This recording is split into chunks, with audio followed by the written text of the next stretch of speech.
talking about things that can make the game more enjoyable for the fans from an umpire's perspective. It's a unique perspective, the perspective of an umpire. We have duties and responsibilities that go far and beyond simply watching the baseball game. Oftentimes our duties take us to a place where we have to watch everything other than the baseball game, and that could be very hard.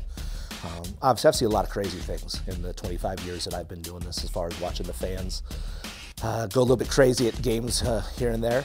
So 5 things that I think can really help you guys out. First, control the things that you can control during a game. You cannot control missed calls. You cannot control the coach's decisions about your children's playing time. You cannot control the things that happen on the diamond. All you can control is your reaction to them. If you let that stuff go, you'll have a much better time watching your child play baseball.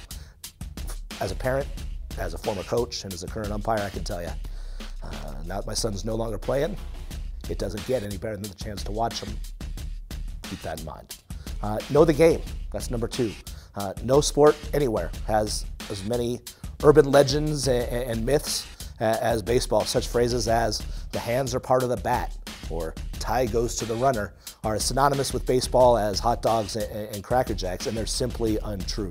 I really encourage parents to go to local rules clinics, talk to the umpires, buy them a soda after the game and approach them nicely. Sometimes we're a little nervous when parents approach us, and just have a chat about a missed call or a misunderstood call.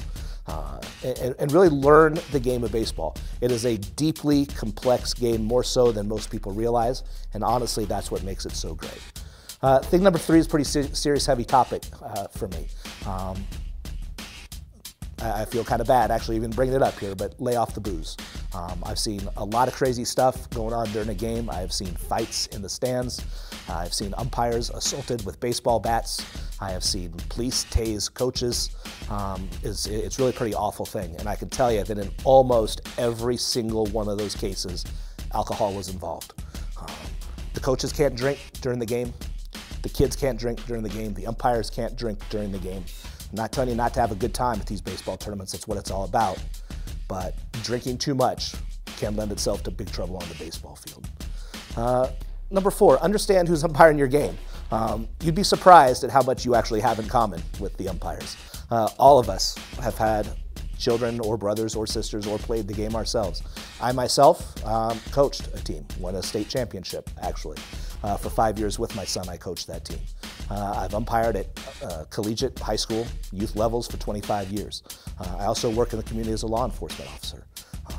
Every one of us has our own story, and I think when you see us exclusively as umpires and you see us exclusively as quote unquote the enemy, I think you really flatten our experience. And I think that if you get to know us just a little bit better, you'll find that we have a lot in common, and for the most part, are actually fun people to be around.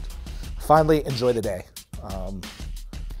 Opportunity to spend a day on the baseball field with our kids and our friends. It's not something to be taken for granted. It's something that is special and rare. And just remember that the problems that we're having out there, that you don't like the umpire's call, that you don't like the field conditions, that you don't like the coaching, these are first world problems, and we need to learn to get over them. So those are kind of 5 ideas that I have to make the game a little bit more enjoyable. Mostly get to know us. Umpires are really, for the most part, great people. We'd love to get to know you, as long as you'd love to get to know us. Come look us up sometime. We'd enjoy it.